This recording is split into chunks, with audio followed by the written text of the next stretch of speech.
이명박 정부 시절에 이어서 박근혜 정부에서도 국정원이 민간의 여론조작 조직을 별도로 운영해왔다. 이런 증언이 나왔습니다. 너무 많이 나와가지고요. 이게 네. 요즘은 이명박 정부 시절인지 박근혜 정부 시절인지 일반인들 머릿속에 다 댓글, 네. 댓글 공작으로 머릿속에 이렇게 있는데 이게 다 구분이 되고 또 다른 겁니다. 이번에 새로운 게 또 나온 겁니다. 한겨레 20일 김한 기자 나오셨습니다. 안녕하십니까? 네, 안녕하세요.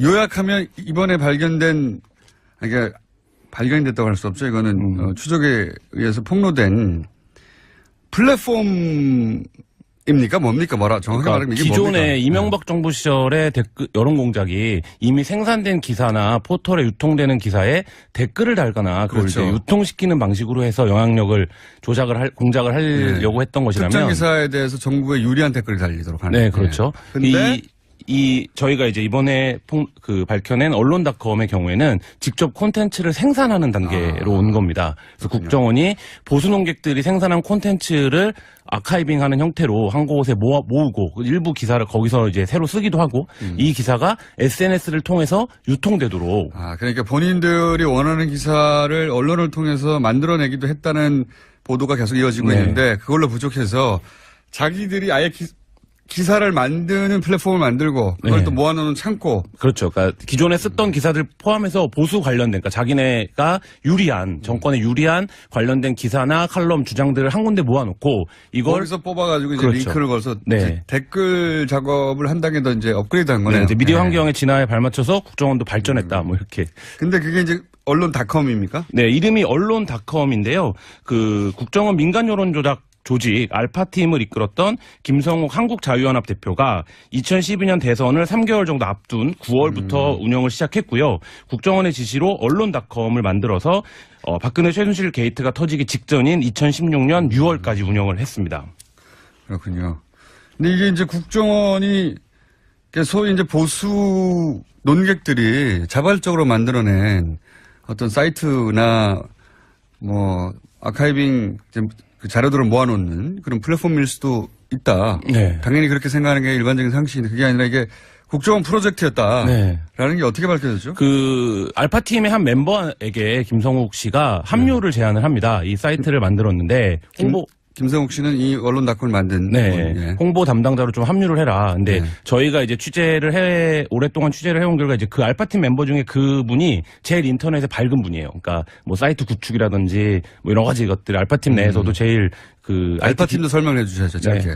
알파팀은 국정원이 최초로 이제 댓글 여러 공작을 하는 것을 실험했던 민간 조직이고 김성욱 씨는 지금 국정원 개혁특위에서 밝혔듯이 외곽팀장 중에 한 명으로 활동을 그런데 했었는데요. 그 알파팀 중에 한 분이 김 대표에게 그런 제안을 하고 김 대표는 또 그 알파팀 중에 인터넷에서 잘 알던 사람에게 당신이 홍보팀장을 해보지라고 제안을 했더니 이분이 이제 사이트를 좀 들여다 보니까 운영자도 없고 이게 어디서 운영하는지 돈이 어디서 났는지 돈이 어디서 나는지 이런 것들이 확인이 전혀 안 되더라는 거예요. 이 정도로 그러니까 보수 논객 70여 명이 참가를 하는 사이트인데 그래서 이제 물어본 거죠. 알파팀이 이 언론닷컴이 어디서 운영이 되는 거냐. 돈 어디서 나오냐. 네, 물어봤더니 이 김성욱 씨 말이 나라 뒤집어지는 거 보고 싶으면 국정원에서 운영한다고 말하고 다니면 된다. 이렇게 얘기를 했다는 거예요. 그래서 이제 일단 알겠다고 했더니 김성욱 씨가 재차 너 이거 어디 가서 말할 거냐 이렇게 얘기를 해서 아닙니다. 함구하겠다 이렇게 얘기를 하고 당시에 이제 주고받은 카톡을 저희가 이제 입수를 했습니다. 직접 듣기도 했고 그게 카톡으로도 남아있다. 국정원에서 운영한다는 얘기가. 별일을 다 했네요. 예. 근데 여기에 참여한다는 76명으로 지금 밝혀졌는데 어떤 분들입니까? 한국 사회에서 보수 관련한 글을 쓰는 분은 다 포함됐다라고 해도 과언이 아닌데요. 보수 논객의 상징이라고 할 수 있는 조갑재 전 월간조선 편집장을 비롯해서 류근일 전 조선일보 주필, 김진 전 중앙일보 논설위원, 변희재 미디어워치 대표 등이 확인이 되고요. 우익 논객으로 이름났던 소설가 복골 씨, 그다음에 이제 국정원과 뉴라이트의 가교 역할을 했다라고 지금 얘기되고 있는 양동환 한국학중앙연구원 명예교수, 송복 연세대 교수, 조전혁 전 새누리당 의원, 전원책 변호사, 이런 분들, 그리고 지금 KBS, MBC 현직으로 공영방송 이사를 하고 있는 강규영 명지대 교수, 김강동 나라정책연구원장, 조우석 평론가, 차기한 변호사, 이런 분들이 다 여기에 필진으로 참여를 했습니다. 이분들이 다 국정원에서 여기다 글을 쓰세요라고 제안을 받지는 않았겠네요. 네, 그렇죠. 그러니까 개입 여부 국정원이 어디까지 개입됐는지를 어느 선까지 알았는지들은 확인이 네. 필요한데 운영자들이야 뭐 알았겠지만. 네, 예. 저희 제보자는 이렇게 얘기를 하더라고요. 그러니까 직접적으로는 몰랐을 수 있는데 간접적으로는 모를 수가 없다. 왜냐하면 이 중간책들이 다 있었다는 겁니다. 그러니까 예를 들면 김성욱 씨가 담당하는 76명을 다 섭외한 게 아니라 어떤 경로를 통해서 여기에 합류했는지가 다 각기 다르다는 거예요. 그러니까 어떤 사람은 국정원으로부터 직접 제안을 받았을 수도 있고, 뭐 어떤 분은 그 중간에 누군가가 섭외해서 한 5명 정도를 섭외했을 수도 있고. 근데 공장장도 아시지만 글 쓰는 사람 76명을 한 사이트에 섭외한다는 게 거의 불가능하죠. 네, 불가능한 프로젝트인데. 이거는 각자 소속들도 있고, 자기 이름값도 있고, 자기 홈페이지가 있는 분들도 있고, 사실 이분들을 한 자리에 모으는 건 불가능합니다. 네, 그리고 이 사이트를 저희가 이제 3,100개 글 정도를 전수조사를 했는데 이분들이 모두 비슷한 사진을 다 여기다가 걸고 있어요. 그러니까 누군가 기획을 하고 작업을 했다는 건데 이런 것이 어떻게 가능하냐 이 자존심 뺀 분들이 뭐 이런 것들은 좀 해서 간접적으로는 어느 정도 인지를 했을 거다 이렇게 그 제보자는 얘기하고 있습니다. 제보자의 이제 추정이군요. 네. 그 추정이 저는 합리적이라고 보는 게 말씀하셨다시피 이건 미디어 영역에 있으면 다들 금방 이해할 텐데 이런 정도의 이름값이나 자기 이름을 걸고 활동하는 분들이 한 자리에 모여서 특정 매체를 위해서 일하지 않습니다, 절대. 그렇죠. 네. 거의 불가능한 일이죠. 그러면은 이제 여기서 한 발 옆으로 가서 네. 예. JTBC가 앞으로 가기 때문에 저는 옆으로 가는데 뒤로도 갑니다, 저희는. 네. 네. 점프도 하고. 근데 앞으로 이걸로 해야 되겠네. 한 발 점프가 좋네. 예. 점프 좋죠. 한 발만 가면 뭐 합니까? 예. 점프 혹은 비행 네. 해가지고 예.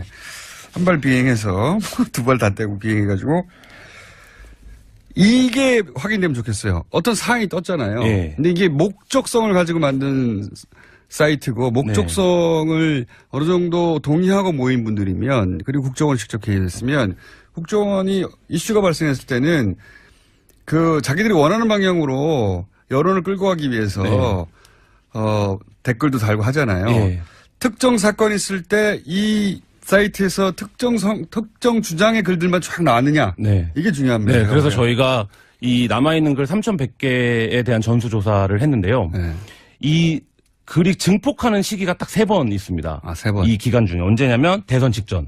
그러니까 대선 그건 너무 직전에 당연하고. 예, 당연하고 그다음에 2013년 3월 북한이 3차 핵실험을 했는데요. 네. 이 기간에 갑자기 글들이 엄청 쏟아집니다. 그거 뭐 국정원 관심사니까 또 당연하고요. 그리고 또 한 가지 2014년 이제 6.4 지방선거를 앞두고 그해 말에 정윤회 씨가 이제 비선 실세다 이런 논란이 요거 중요하네요. 요거는. 드러났는데 네. 그 3차 핵실험 이후에 좀 잠잠하게 운영이 되다가 이 시기에 갑자기 또 글이 확 증폭이 됩니다. 어떤 류의 글입니까? 뭐 이 부분에 대해서 이 시기에는 어떤 게 나오냐면 박근혜 정부의 국정 정책을 막 홍보하는. 그러니까 이전과는 전혀 다른 패턴인 거예요. 그러니까 대선 때는 박근혜, 문재인, 뭐 안철수 후보에 대한 글들이 당연히 많고 3차 핵실험 때는 뭐 종북이라든지 북한 핵 문제 얘기가 많은데 이 시기가 되면 박근혜 정부의 당시 정책들 뭐 여러 가지 박근혜 정부 잘하고 있다. 네, 잘하고 있다. 이 부분에 대한 글이 갑자기 이제 확 증가를 하게 되는 거죠. 그거는 매우 의심스러운 정황이네요. 예. 지금 현재 김 대표는 인정하고 있습니까? 국정원으로부터? 김 대표는 국정원 외곽팀장으로 수사를 받은 이후에 아무런 연락도 받고 있지 않고 그래서 저희가 다각도로 그래서 이 사이트에 운영진에게 메시지도 보내보고 전화도 하고 뭐 했는데 일단 김성욱 대표와는 연락이 닿지 않고 이 사이트에 관계자들은 전혀 반응을 하지 않고 있습니다. 국정원은 뭐라고 합니까? 국정원은 2012년 대선 전후로 해서 너무 많은 일들을 했기 때문에 뭐 자기가 담당이 아니면 구체적으로 모르는데 이것은 국정원이 한 것으로 보인다. 이렇게 정도의 워딩을 했습니다. 그러니까 정확한 담당자는 아직 드러나지 않고 있고. 네. 근데 국정원 저희가 취재한 국정원 관계자는 당시에 인터넷 팀이 있었고 인터넷 팀이 인터넷 언론이나 인터넷 여론에 대해서 지속적인 보고서를 올렸었고 최소한 2명 이상이 인터넷 팀에서 활동을 한 것으로 확인을 했고요.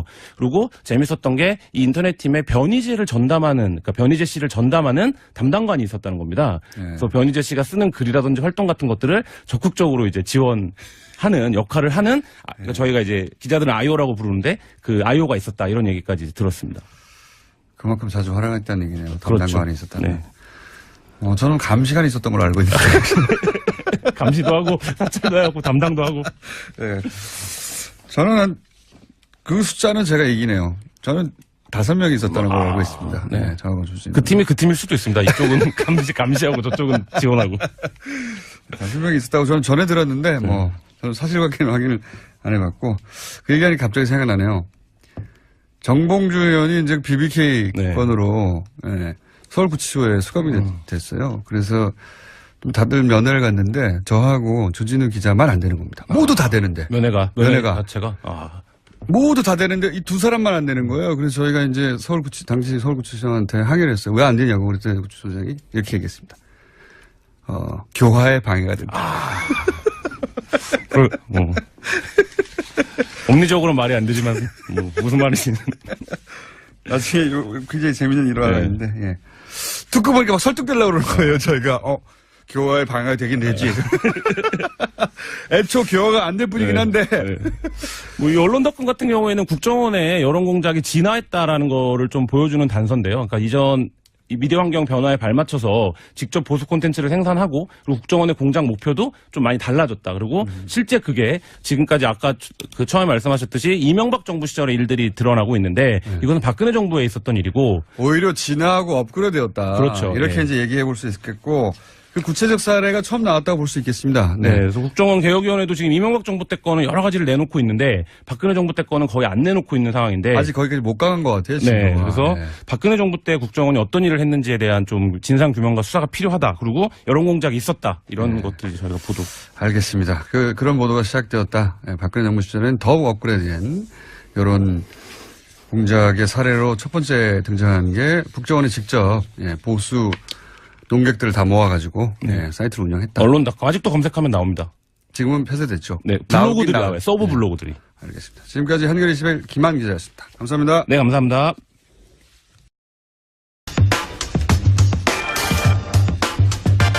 이명박 정부 시절에 이어서 박근혜 정부에서도 국정원이 민간의 여론조작 조직을 별도로 운영해왔다.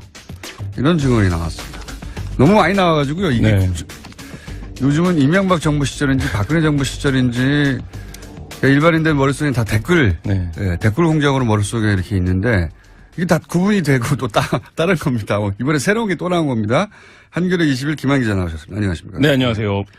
요약하면 이번에 그러니까 발견이 됐다고 할 수 없죠. 이거는 추적에 의해서 폭로된 플랫폼입니까?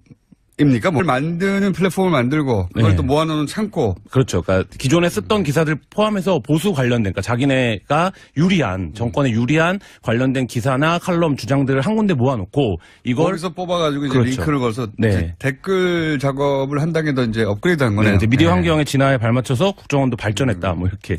근데 그게 이제 언론닷컴입니까? 네, 이름이 언론닷컴인데요. 그 국정원 민간 여론 조작 조직 알파팀을 이끌었던 김성욱 한국자유연합 대표가 2012년 대선을 3개월 정도 앞둔 9월부터 운영을 시작했고요. 국정원의 지시로 언론닷컴을 만들어서 박근혜 최순실 게이트가 터지기 직전인 2016년 6월까지 운영을 했습니다. 그렇군요. 근데 이게 이제 국정원이 하는 것을 실험했던 민간 조직이고 김성욱 씨는 지금 국정원 개혁특위에서 밝혔듯이 그 외곽팀장 중에 한 명으로 활동을 그런데 했었는데요. 그 알파팀 중에 한 분이 김 대표에게 그런 제안을 하고 김 대표는 또 그 알파팀 중에 인터넷에서 잘 알던 사람에게 당신이 홍보팀장을 해보지라고 제안을 했더니 이분이 이제 사이트를 좀 들여다 보니까 운영자도 없고 이게 어디서 운영하는지 돈이 어디서 났는지 돈이 어디서 나는지 뭐 이런 것들이 확인이 전혀 안 되더라는 거예요. 이 정도로 그러니까 보수 농객 70여 명이 참가를 하는 사이트인데 그래서 이제 물어본 거죠. 알파팀이 이 언론닷컴이 어디서 운영이 되는 거냐. 돈 어디서 나오냐. 네, 물어봤더니 이 김성욱 씨 말이 나라 뒤집어지는 거 보고 싶으면 국정원에서 운영한다고 말하고 다니면 된다. 이렇게 얘기를 했다는 거예요. 그러니까 소위 이제 보수 논객들이 자발적으로 만들어낸 어떤 사이트나 뭐 아카이빙 그 자료들을 모아놓는 그런 플랫폼일 수도 있다. 당연히 그렇게 생각하는 게 일반적인 상식인데 그게 아니라 이게 국정원 프로젝트였다라는 게 어떻게 밝혀졌죠? 그 알파팀의 한 멤버에게 김성욱 씨가 합류를 제안을 합니다. 이 사이트를 만들었는데 김성욱 씨는 이 언론닷컴을 만든 분, 홍보 담당자로 좀 합류를 해라. 근데 저희가 이제 오랫동안 취재를 해온 결과 이제 그 알파팀 멤버 중에 그분이 제일 인터넷에 밝은 분이에요. 그러니까 뭐 사이트 구축이라든지 뭐 여러 가지 것들 알파팀 내에서도 제일 그 알파팀도 설명해 주셔야죠. 짧게. 네. 알파팀은 국정원이 최초로 이제 댓글 여론 공작을 뭡니까 뭐라 정확히 그러니까 말하면 이게 기존의 뭡니까? 이명박 정부 시절의 댓글 여론 공작이 이미 생산된 기사나 포털에 유통되는 기사에 댓글을 달거나 그걸 그렇죠. 이제 유통시키는 방식으로 해서 영향력을 공작을 하려고 했던 것이라면 특정 기사에 대해서 정부에 유리한 댓글이 달리도록 하는. 네, 그렇죠. 근데 저희가 이제 이번에 밝혀낸 언론닷컴의 경우에는 직접 콘텐츠를 생산하는 단계로 온 겁니다. 그래서 국정원이 보수 논객들이 생산한 콘텐츠를 아카이빙하는 형태로 한 곳에 모으고 일부 기사를 거기서 이제 새로 쓰기도 하고 이 기사가 SNS를 통해서 유통되도록. 그러니까 본인들이 원하는 기사를 언론을 통해서 만들어내기도 했다는 보도가 계속 이어지고 네. 있는데 그걸로 부족해서 자기들이 아예 기사를